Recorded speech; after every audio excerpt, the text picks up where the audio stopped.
Après avoir vu l'heure et les minutes, aujourd'hui, on va essayer de découvrir ensemble une autre unité de temps qui s'appelle les secondes. Il faut savoir d'abord que les secondes est une unité de temps qui est plus petite que les minutes.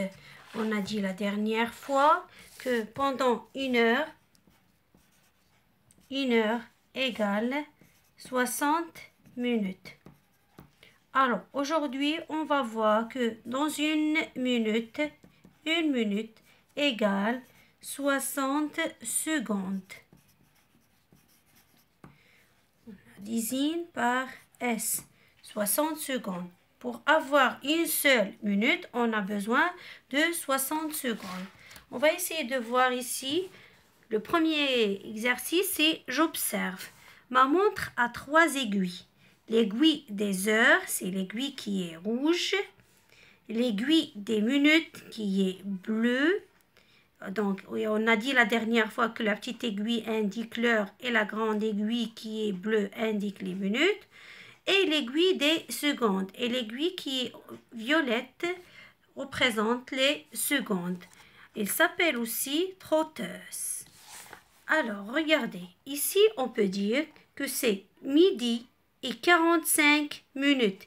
Midi et 45 minutes, comme on a vu la dernière fois, ou bien 1 heure moins quart. Regardez l'aiguille des secondes. Donc, après, on peut dire ici que l'aiguille qui représente les secondes, elle est vers le chiffre 12. Ici, on peut dire qu'il est midi moins quart, ou bien midi et 45 minutes et 5 secondes. Alors, vers le chiffre 1, de 12 vers le chiffre 1, c'est déjà passé 5 secondes.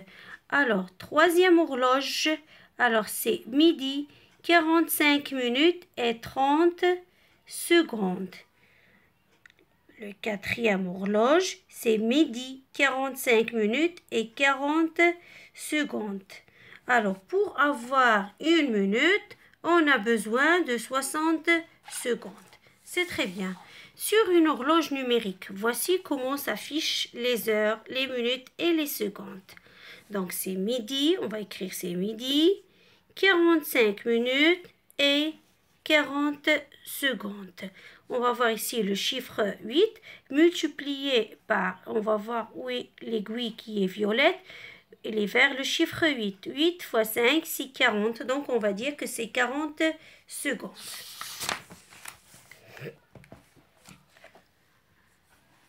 On va essayer de faire ensemble l'exercice 3. Observe chaque radio réveil qui indique les heures, les minutes et les secondes, puis complète les phrases. Alors regardez aussi, on a 3 heures, 12 minutes et 58 secondes. Une seconde plus tard, ça sera 3 heures, 12 minutes et 59 secondes. Après, une seconde plus tard, on va avoir 3 heures. Qu'est-ce qui va changer? C'est les minutes. Ça devient 13 minutes au lieu de 12 minutes. Alors, combien y a-t-il de secondes dans une minute? On a dit il y a 60 secondes dans une minute. Regardez B, 6 heures, 59 minutes, 58 secondes. Une seconde plus tard, ça sera 6 heures, 59 minutes et 59 secondes. Une seconde plus tard, ça sera 7 heures parce que les minutes, ça devient 60. 60, alors 6 heures et 60 minutes, cela veut dire que c'est 7 heures et 00 secondes. Alors, combien de minutes dans une heure? Donc, une heure, il y a 60 minutes dans une heure. Comme on a dit la dernière fois, donc une heure égale, pour avoir une heure, on a besoin de 60 minutes et une minute égale à son tour 60 secondes. C'est très bien. Alors, cela veut dire que pour avoir une heure, on a besoin de combien de secondes? Alors, on va faire 60 minutes fois 60, puisque chaque minute égale 60 secondes. Donc, égale 3600 secondes. Alors, pendant 1 heure, il y a 3060 secondes. L'exercice 4. Dessine la trotteuse. Qu'est-ce que veut dire la trotteuse? C'est-à-dire l'aiguille qui montre les secondes. Dessine la trotteuse manquante. Alors ici, on a 7 heures. Alors, 20 secondes plus tard, on va compter à partir de... Donc, alors ici, on a 4 plus 5, c'est 9, plus 5, c'est 14, plus 5, c'est 19. Alors, ici, c'est 20. Donc, on va dessiner l'aiguille qui représente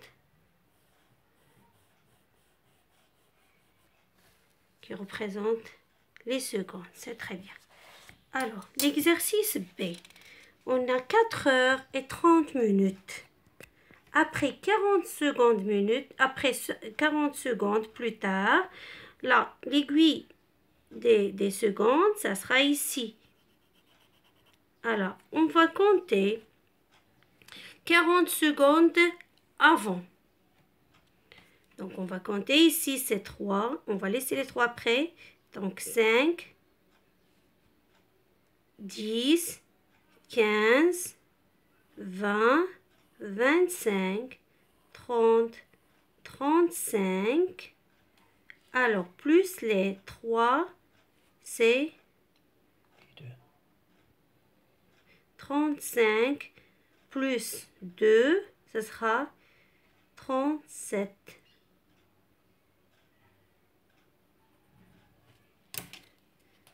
Donc, la grande aiguille, ou bien l'aiguille des secondes, sera là.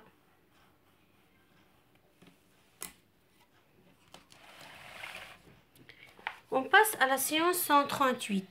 Ça concerne la résolution des problèmes. Adèle et sa famille vont en voiture à Paris pour rendre visite à des amis. Ils partent de Lyon à 8h45 minutes et ils arrivent à Paris à 14h15 minutes.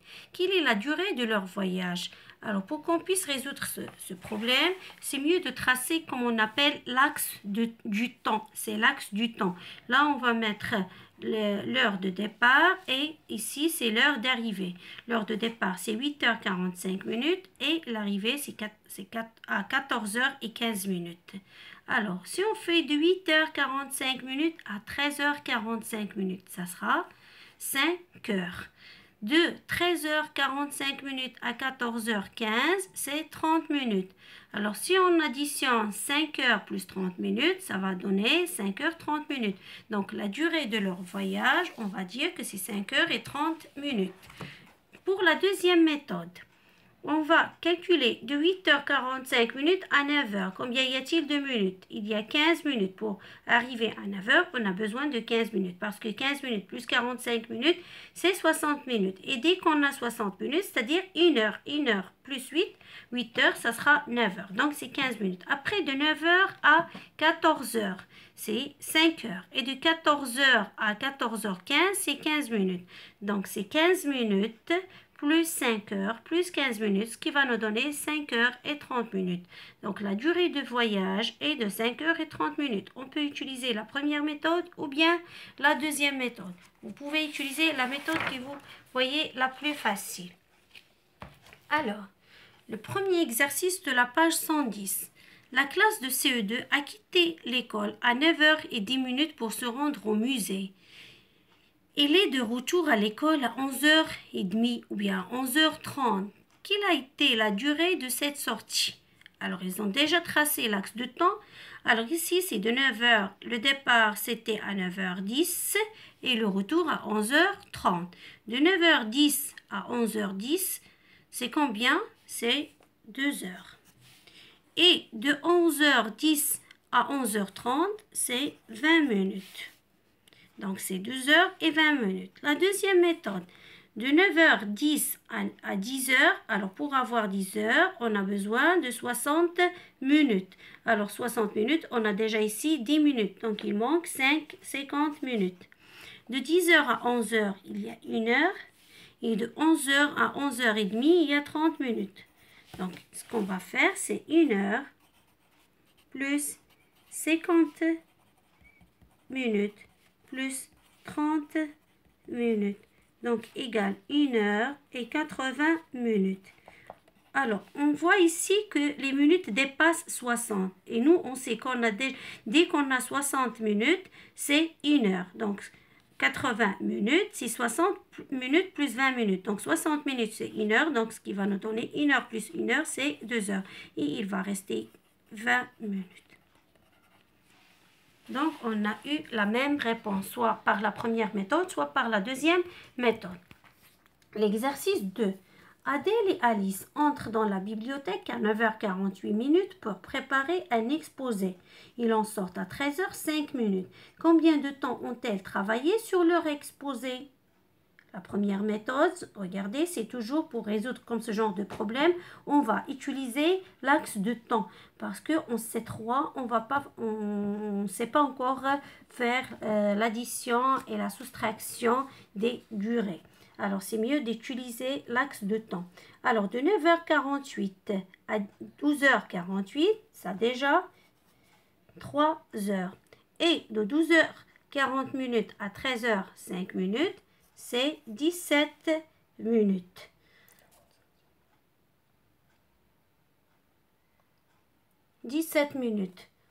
Alors, si on utilise la deuxième méthode, c'est de 9h48 à 10h, c'est 12 minutes. De 10h à 13h, c'est 3 heures. Et de 3h à 3h05, c'est 5 minutes. On va additionner, soit pour la première méthode ou bien la deuxième méthode. Alors, on va voir ici, c'est 3 heures plus 12 minutes plus 5 minutes. Donc, égale 3 heures et 17 minutes. Même si on fait ça, on va avoir ces 3 heures et 17 minutes. Soit par la première méthode ou bien pour la deuxième méthode. C'est toujours la résolution des problèmes. Idriss et sa famille partent en week-end à Toulouse. Ils quittent Lyon à 10h30. Leur voyage dure 5h45 minutes. À quelle heure arrivent-ils à Toulouse? Attention, pour ce problème et les suivants, tu connais l'heure de départ et la durée. Tu cherches l'heure alors de l'arrivée. Alors, pour les autres problèmes, on a toujours l'heure de départ et l'heure d'arrivée et nous, on cherche la durée. Ici, on a l'heure de départ et la durée et nous, on doit chercher l'heure d'arrivée. Alors, l'heure de départ, c'était à 10h30. La durée de ce voyage, c'est 5h45 minutes. Alors, 10h30 plus 5h, ça fait 15 heures. 15h30 minutes. 15h30 minutes plus 45 minutes, ça va donner 15h75 minutes. On va voir. Donc, 10h30 plus 5h plus 45 minutes, ce qui va nous donner pour les heures, on va additionner d'abord les heures, c'est 15 heures. Plus 30 minutes plus 45 minutes, 30 minutes plus 45 minutes, ça fait 15 heures. 30 minutes plus 45 minutes, c'est 75 minutes. 75 minutes. Et nous, on sait, dans 75 minutes, il y a 75 minutes. C'est quoi 75 minutes? 75 minutes égale 60 minutes plus 15 minutes. Et c'est quoi 60 minutes? Et 60 minutes veut dire 1 heure. Donc 1 heure plus 15 heures, ça va donner 16 heures. Et combien il va rester? 15 minutes. Donc Idriss et sa famille arrivent à Toulouse à 16h15 minutes. Alice s'installe dans le TGV à 14h25 minutes pour un voyage de 3h10 minutes. Complète l'axe de temps pour trouver l'heure d'arrivée du TGV. Alors, on va essayer de faire ensemble. De 14h25 minutes après 3 heures, ça sera 17h25 minutes. 17h25 minutes plus 10 minutes, ça va donner 17h35 minutes. Alors, voilà l'opération. Donc, 14 heures plus 3 heures, ça fait 17 heures. On va additionner les heures et après les minutes. 25 minutes plus 10 minutes, ça fait 35 minutes. Alors, pour trouver l'heure d'arrivée du TGV. Alors, l'heure de l'arrivée, l'heure d'arrivée du TGV est à 17h35 minutes. L'exercice suivant. Maëlle aide son père à préparer sa voiture. À réparer sa voiture. La réparation dure 2h55 minutes. Ils se mettent au travail à 11h40. À quelle heure auront-ils terminé? Alors, ils ont commencé à 11h40 et la durée de la réparation, c'est 2h55 minutes. Alors, regardez ce qu'ils vont écrire ici. 2h55 minutes, c'est 5 minutes de moins que 3 heures. Alors, nous, pour avoir 3 heures, on a besoin de 5 minutes. Parce que 5 plus 55, ça fait 60 minutes. Et dès qu'on a 60 minutes, c'est 1 heure. Donc, plus 2 heures, ça sera 3 heures. On va faire 3 heures et après, on va enlever les 5 minutes qu'on a déjà ajoutées. Donc, de 11h40 à 14, donc de 11h40 plus 3 heures, ça va donner 14h40 minutes. Après, nous, on va faire 14h40 minutes moins les 5 minutes qu'on a ajoutées. Moins 5 minutes, ça va donner 14h35 minutes. Alors, ils se mettent au travail. À quelle heure auront-ils terminé? Ils vont terminer alors à 14h35 minutes. J'espère que vous avez bien compris la leçon. Essayez de refaire les problèmes vous-même. Alors, regardez ici ce que j'ai appris. On peut lire et écrire l'heure de différentes façons. On a déjà vu comment écrire l'heure. Soit on écrit les minutes après. Par exemple, ici, on peut dire 35 minutes après 10 heures, ou bien on peut dire 10 heures et 35 minutes, ou bien on peut dire 11 heures moins 25 minutes, parce qu'il manque encore 5, 10, 15, 20 et 25 minutes, c'est-à-dire pour avoir 11 heures. Ici, on peut dire 35 minutes après 22 heures, ou bien 22 heures et 35 minutes, s'il s'agit de l'heure de l'après-midi. La seconde est une unité de temps qui est plus petite que la minute. Parce que 1 minute égale 60 secondes. 1 heure égale 60 minutes. Et pendant 1 heure, il y a 3600 secondes. On a dit parce que 1 minute égale, parce que 1 minute égale 60 secondes et 1 heure égale 60 minutes. Donc, 60 fois 60 égale 3600. On peut utiliser l'axe du temps pour résoudre des problèmes. Alors, j'ai joué au football de 16h30 à 18h15, qui a été la durée de la partie. Alors, regardez, la première méthode, c'est toujours l'axe de temps. Et regardez la deuxième méthode. Chacun d'entre vous peut utiliser la méthode qu'il veut. Mais toujours, on va avoir, soit on utilise la première méthode ou bien la deuxième méthode, on va avoir toujours la même réponse. Alors, bonne chance et à la séance prochaine.